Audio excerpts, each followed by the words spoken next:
Thank you so much, Blake, and thank you, Adam. It's an honor to be here. I love coming to speak with support Kansas City key partners in this work that I have been working with, I think, about 3 years. So love the organization, and this topic is one that's near and dear to my heart. So building a culture of inclusion is something that I hear us talk about all the time within our community. The nonprofit sector, I use this image because if we think about Kansas City being in the heartland, I dare say that Kansas City is the philanthropic heartbeat. We have more nonprofits per capita than most cities of similar size. And I think it's not by accident. Just look around. Our Casey Strong campaign, nothing says it more than our community comes together to support people and support people in need. And so that has been what we've been thrilled about in Kansas City for decades.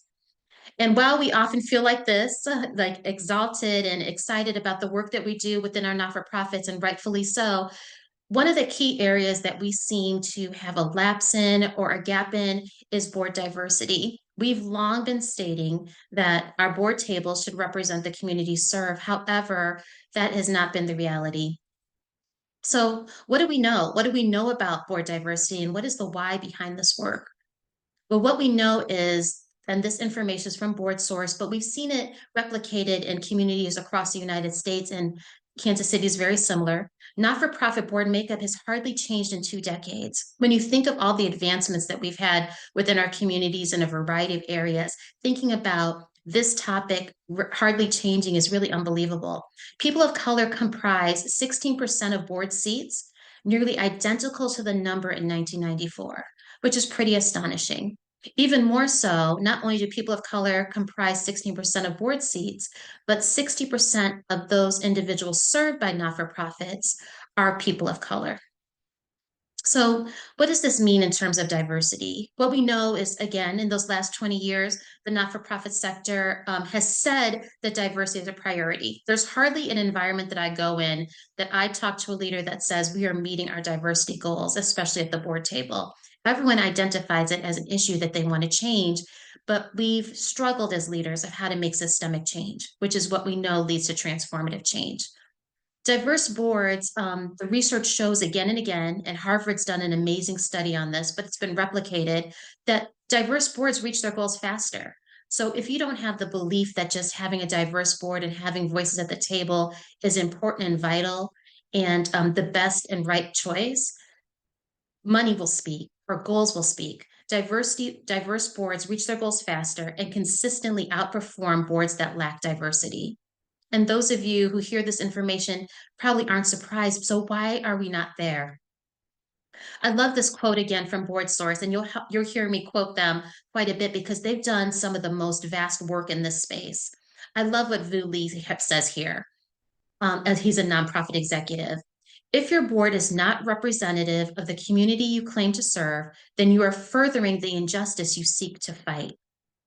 He goes on to explain that mostly white boards and staff of nonprofits and foundations are likelier to ignore the people most affected by injustice and implement ineffective strategies based on secondhand knowledge. To me, this is also common sense. Do nothing for me without me. When I give presentations, I try not to put long, wordy slides, but I could not think of a way to edit this quote and take out without taking out the powerful impact of his words. What Vu Lee is saying, and it's one of those really hard things to swallow, being a member of the nonprofit sector for so long as well, is we can be well-meaning, but intention is different than impact. And what he says here is that we often, by not having the representation at the board, we're making decisions for instead of with.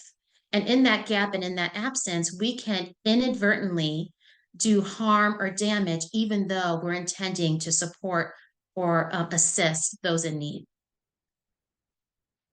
So what does that mean? So we have this board table, and we've talked about whether it's the board table or the dining room table, talking about diversity is important. We know that diverse board tables and diverse boards meet their goals at higher levels. So where's the gap? Why is this not happening? And in doing the research that I've done, we often ask people to serve on boards using the telltale question, who do we know? And we still largely live in segregated communities. So I want you to think about that. We know those who we are in proximity to.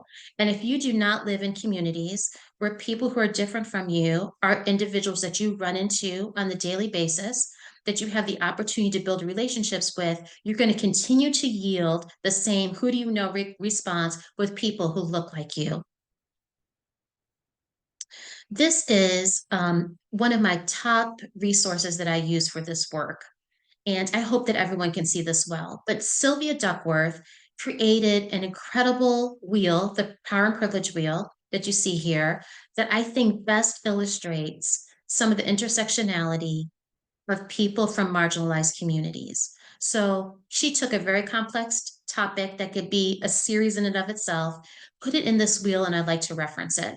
So you can either look at this as a wheel as in flat, or you can think of it as a three-dimensional pyramid with the center being the top of the pyramid.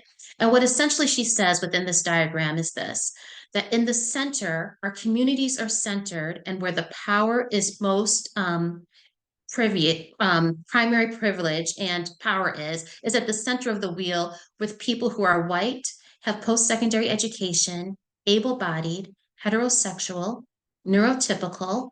Their mental health is robust. They are attractive individuals, own property, affluent, English is their first language, cisgender, and citizens, as I mentioned. So you can see in the center, those individuals are the people who typically hold the most power. They have the most access to power. So then if that's in the center, you can see what I mean going outward. I'll use myself as an example.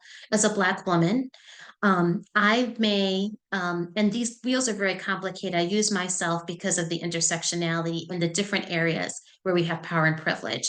So when we look at skin color, being a Black woman, I'm toward the outer edge of the circle, which is closer into marginalization. I have less access to power based on my skin color. However, I have a college degree, so I have post-secondary education, moves me closer to the wheel in education. And then I also identify as heterosexual, so I'm closer to the center there. And you can see how you can identify yourself personally, but also those within the communities who have the least amount of power and privilege. This wheel is pretty comprehensive. There's still some areas that I think are not included that are worth mentioning. I think faith traditions, whether atheist, agnostic, or someone who may be other than Christian, those individuals can be marginalized as well. And then there's other topics in terms of thought diversity, in terms of space and political views. So using this wheel, we can see that not only are we in proximity to those who live near us, but we also are in proximity to those who share our privilege and power, which is really important to mention. So knowing this, we've known this, we say, for over 2 decades. We've noted that this is a priority, yet we have yet to take action. So it's time. And I think the biggest wake-up call was in 2020. It's always been time, but 2020, at that time, I think many nonprofits drew a line in the sand and said no more, said enough, and made diversifying boards one of their key initiatives in strategic planning over the last 3 years. So now what? What do we do? One of the things that I have been so honored to work alongside Blake with is the Board Diversity Initiative. And there's a team of us, of course, Jenny Vanderbout, as well as David Oliver, Dave Smith, and Gabby Flores. They've been members of our technical assistance team as we built this new initiative to answer the question of now what? What I found in doing this work, I first started under Connection Coach KC, is that while it is a priority, people were not sure how to start, where to begin. And because most nonprofit professionals have a full board, a full job description, they were trying to figure out who holds the role of doing this work. And so when people don't have the the goals set really specifically and what gets measured gets done and written into strategic plans, what I found is people shrugged their shoulders and stopped when they got the question of what next, and it fell down in priorities. So the board diversity initiative answers this. You see the unmask, unlearn, undo. It's the idea that we're doing some great things around the board table, but we have some actions that need to be undone. If we're going to make change, we need to do something different. What's so wonderful about this board diversity initiative is it is comprehensive. It takes a three-pronged approach. So often, when I had been talking about creating a culture of inclusion around the board table, it was let's help foster people of color and give them the skills to serve on boards. Let's identify those from the LGBTQ community that we can teach to be board ready. And then just fill in the blanks of which marginalized group. That was just one component.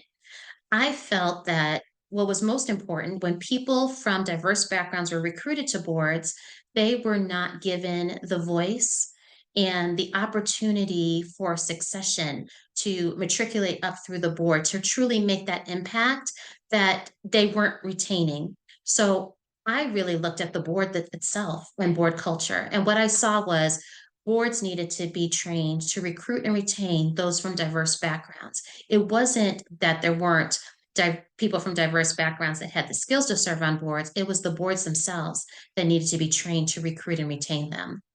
And then we added third component as a part of the board diversity initiative, which is the executive leadership track.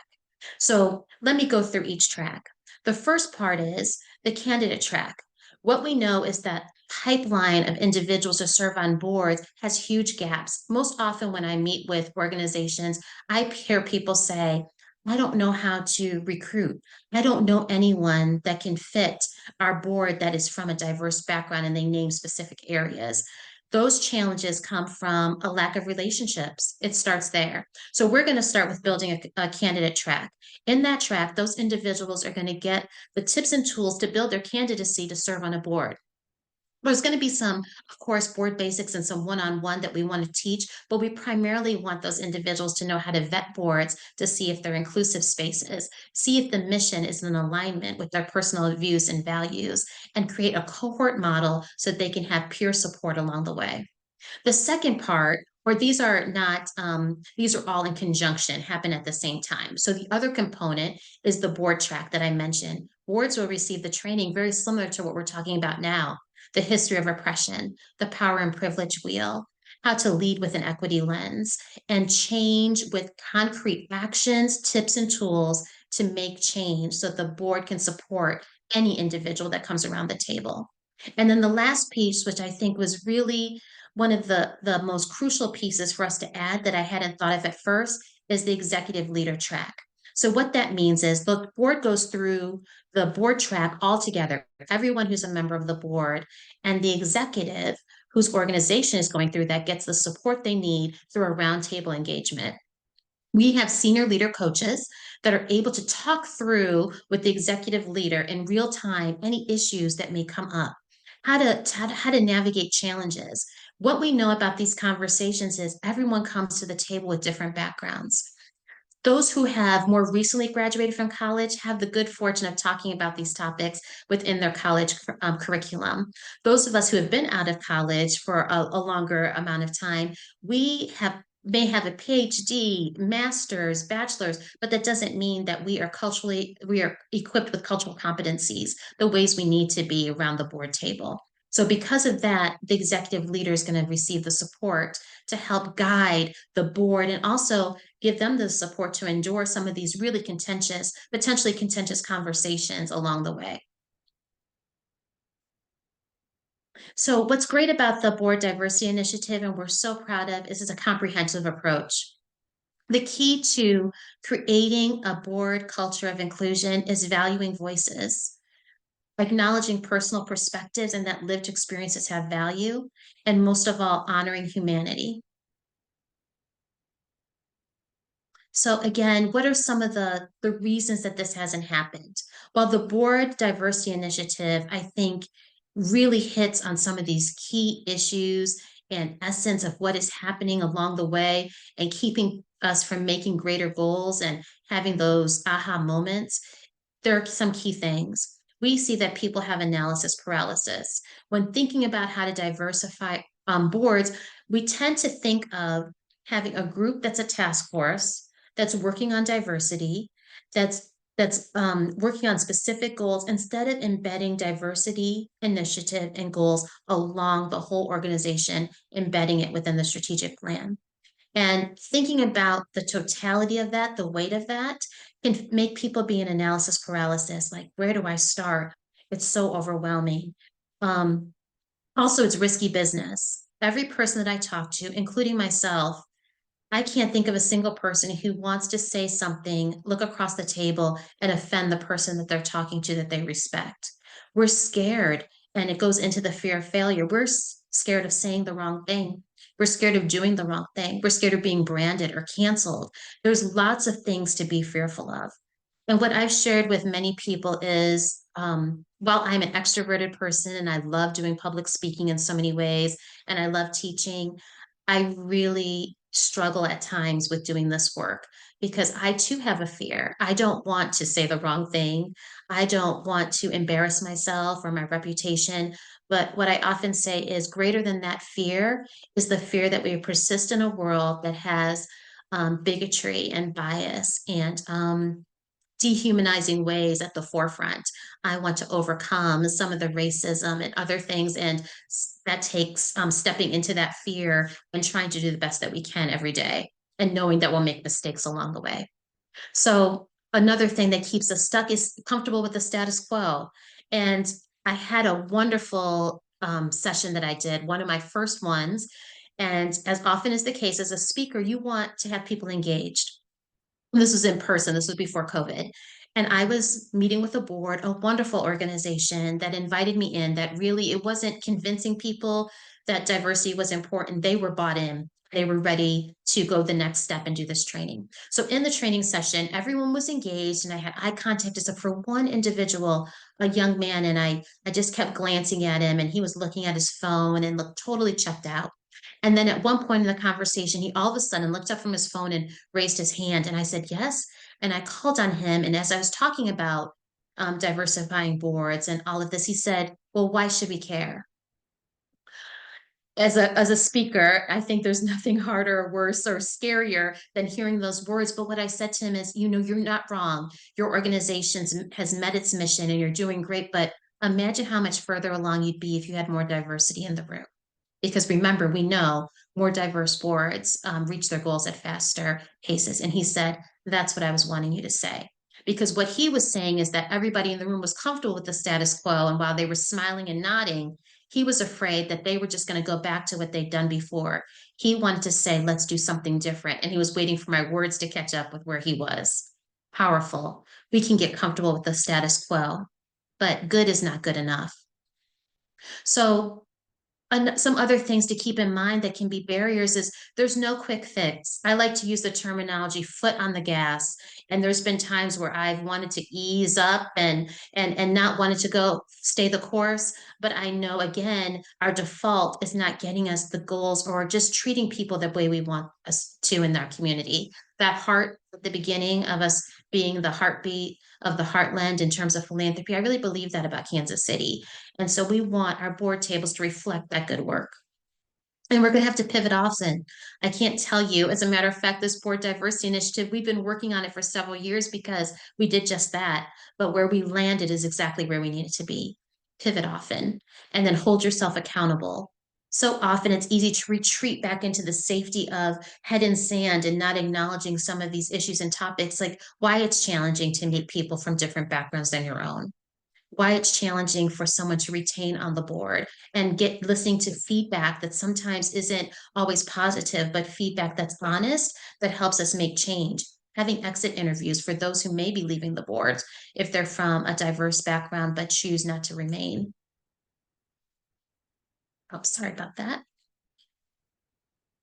And so, and take intention to action. I can't think of anything more crucial. We talk about the intention we have to change our boards, but how does that work in terms of action? Inclusion is our goal. So we talk about diversity, which means representation of different individuals at the table, but inclusion means engaging them in really intentional ways to value their voice, as we mentioned, and to get their input in terms of strategy, decision making. We know all of those things occur at the board table. Because the ultimate goal and what we've fallen short of in these last 20 years is we've talked about diversity. I can remember from one of my first organizations that I worked for, we talked about diversity, but it never really led to systemic change. So, how do we make our talk lead to change that is actionable and sustaining? It starts with you. I'm going to go into some of these steps, and please feel free to ask any questions if you do, if you have any. So much of this work is counterintuitive to what you would think. So often we talk about grassroots movements. And of course, that is very, very crucial, but it really starts with you. And so often it's leader led because leaders often have the decision making ability to change policies, to change procedures, which eventually changes practices. In a Harvard Business Review study, I thought this was great. Thought diversity equals progress and innovation. And you can think of any innovative space that you're in and really think about who's around the table. And they're individuals who are willing to push, say the uncommon, but also say the difficult, and standing upon that and just thinking through and letting that permeate instead of falling to our default of being more Kansas City nice, as we say. Leadership matters. Leaders took responsibility in this review, this Harvard Business Review study, that they took responsibility for building an inclusive work environment. They didn't pawn it off to just the diversity executive or to a task force. They said that they're going to take responsibility for it and make sure that those who are doing the work have the support they need. And they believed diversity was a priority for business reasons, but most importantly, they also thought it was a moral imperative. Being a woman of color, I want to hope that people would engage in this work because they think it's the right thing to do, but we know that isn't often the case. But interestingly, the leaders who do the best are the ones who saw it not only for business reasons, but also as a moral imperative. It's a part of their character, and it really is a part of their mindset. So, what we know about leaders, we want the leaders to lead the way. That means walk the talk. Individuals like you, check your mindset and your blind spots and self reflect quite a bit. Ask people who care about you and know you well, not only the Harvard implicit bias test, which I think is amazing, and I think an amazing tool if you haven't taken it already, but ask those who are close to you to help you identify some things that you may be unaware of. And then, of course, continue to do the work.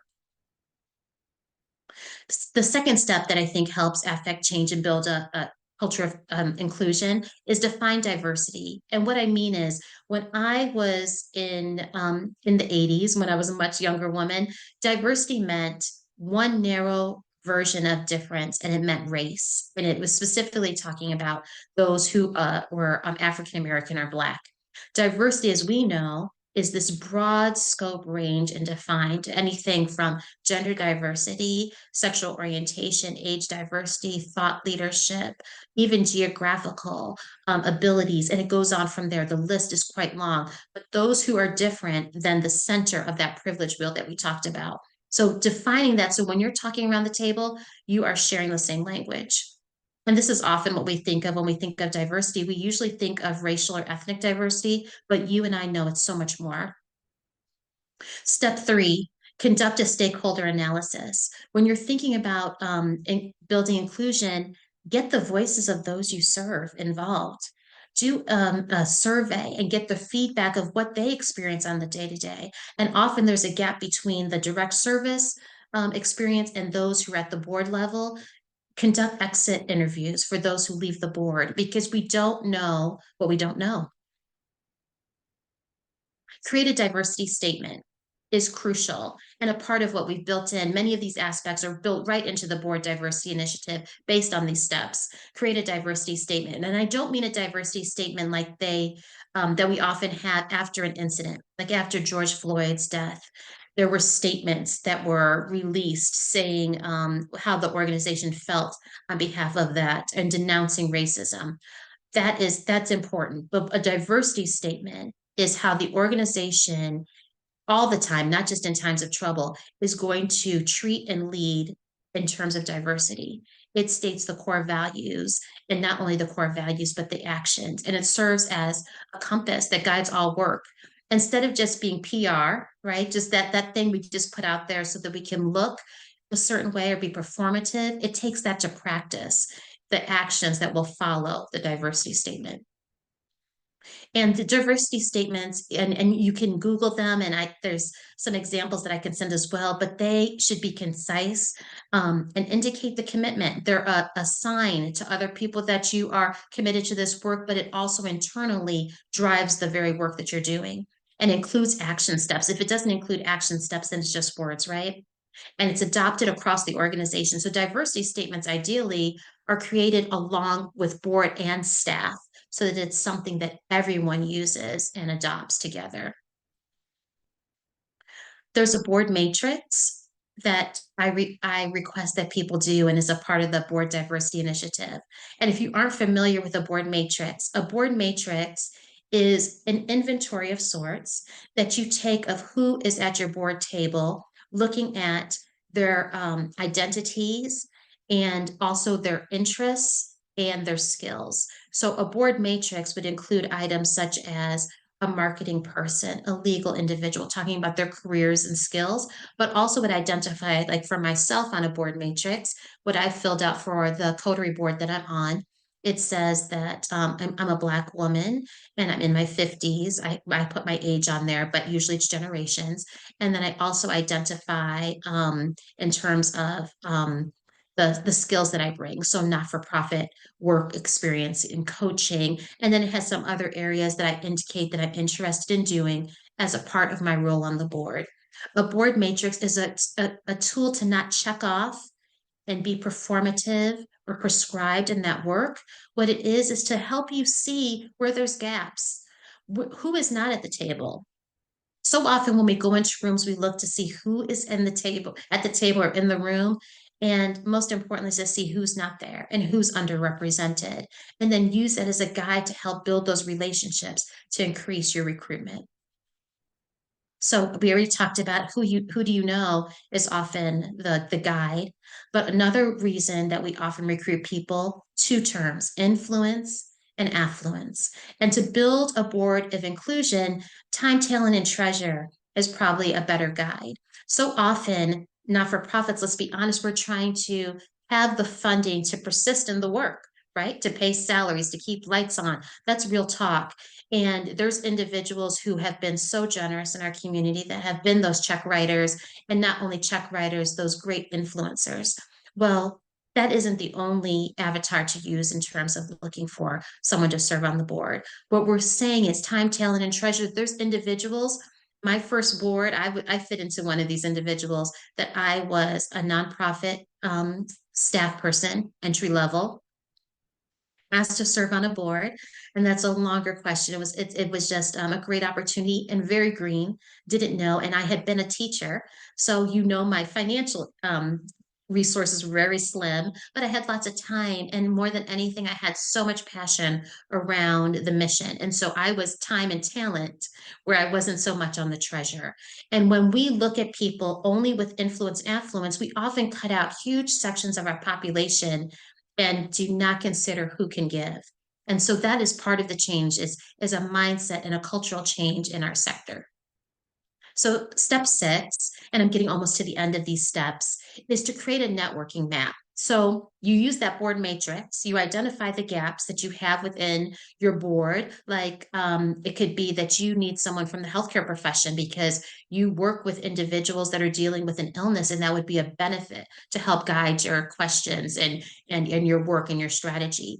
And then also because you're located in an area that's has a high population of Latino individuals, you would want to make sure that you are building relationships within the Latino community so that you can have people at your table that are speaking about the experiences that they have, right? We're honoring lived experiences. So the best way to do that is create a networking map. This is much of the work that I have done with Connection Coach KC. And essentially, I'm sitting down with individuals and saying, who do you want to meet? What populations, what groups do you want to get to know? And it's not so that you can just call up an individual who's representative of that group, but so that you can become a part of activities, events, show up in communities so that you can walk alongside those individuals who are doing the work, not to take up space, but to listen, to learn so that you can lead. And most importantly, building those relationships so that you, if there is an opportunity for a board seat, you don't say, who do I know? You say, which of the people I know would be best for this opportunity? Oh, sorry about that. Go back to slide 7. Sorry about that. So, slide 7, we've talked about this quite a bit. Honor lived experience, but then also celebrate authenticity. So, when we think about honoring lived experience is one thing, but so often if someone is from a community of color or from a diverse identity, being able to be one's authentic self is not often an easy task. Being your authentic self is saying you act as you would in your home, act as you would around your friends, when so often individuals have to step into the role of acting like those who are at the center of the power and privilege wheel. So, celebrating that authenticity allows us to get the true value of an individual and their true essence of their experiences. One of my favorite quotes by Brene Brown, and some of you may have heard this, and I know she is beloved. Belonging doesn't require us to change who we are, it requires us to be who we are. And I think this quote, why it's one of my favorites, it really captures what we're looking for at the board table. Company culture, organizational culture. So we're talking about this culture of inclusion.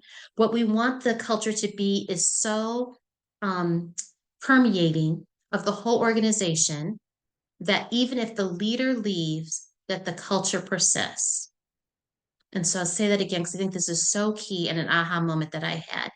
We want the organizational culture or the company culture to be so permeable that it permeates the whole organization, that regardless of who is in the leadership seat, the culture remains. So often, what I've seen is there's an inclusive leader that leads an organization. When they leave, the culture leaves right along with that individual. We want inclusion to be in any space that we're in, regardless of who's at the table. And the same thing is to be said about the board table.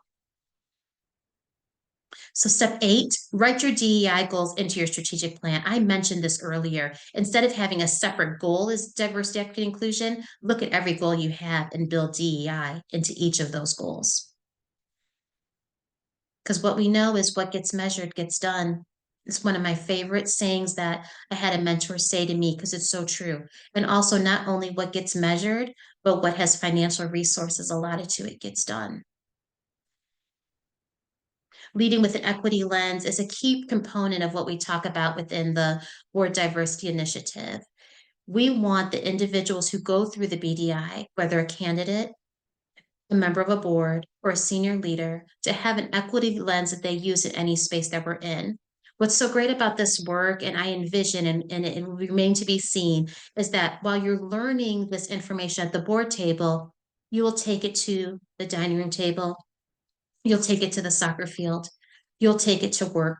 And in any space you're in, it's going to help affect change in terms of inclusion in any space that you're in, which I think is pretty awesome.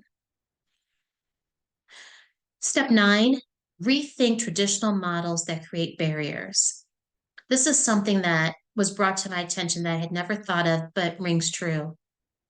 So often the meetings I go to are in the morning, and I'm on an organization that we have some teachers and they can't leave the classroom. So, by the very essence of the time that we were meeting, we were creating barriers to engagement from a variety of people. So, consider the time of the meeting. Consider the style of engagement. We know that we've done some different types of engagement now that virtual is an option, but prior to that, it was always in person. Does that always meet the needs of those who might need childcare, that might have transportation challenges because they live in a different geographic area? How can we make it most conducive so those voices are at the table and it's not a burden or a barrier? Build in social time. What I found is people will show up for people more than they will show up for the organization. And it sounds kind of strange, but I'll give you an example. When the weather is bad, the roads are kind of iffy, we're not sure, it's easy to say, oh, I'm not going to go to this meeting. But if you know someone's going to meet you there, you're more likely to attend to see those individuals that you have relationships around the table, especially if there are board buddies in place. I encourage organizations to create board buddies, and I chose that wording on purpose rather than saying mentors. Mentors say kind of elevate one person above another. A board buddy is peers. and that you're coming together, and that there's an individual you can ask questions of. There's an individual that you can connect with. So every time you walk into the boardroom, you should have that buddy there to that's going to greet you and that you know that you can count on. One-on-one check-ins, if the board chair or someone who's a member of the executive committee or even the staff can check in with board members to see how things are going, I think that's a crucial tip and skill to use. So often people are quiet if things aren't going well, and then what happens is at the end of their term, they roll off. And we often don't have the opportunity to really get that feedback that can help shape the inclusive culture. And then succession planning, I mentioned that earlier, real briefly. It is important to not only recruit someone to the board, but be thinking about where their destination is and they get to choose. Do they want to be the vice chair? Do they hope to be the chair at some point? Do they want to lead a committee? We often don't talk about that openly, especially from those who are from diverse communities. We often do that within smaller networking circles that often people from diverse backgrounds have not been a part of. And lastly, step 10 is honor all aspects of board service, time, talent, and treasure. And I spoke to that earlier. It's so easy to get really narrow focused on who is the most celebrated in our community, meaning who has the most awards, who has a name on a building, who has that type of influence and affluence. And those individuals are wonderful and have honestly been the backbone of much of my work in so many ways in funding those positions.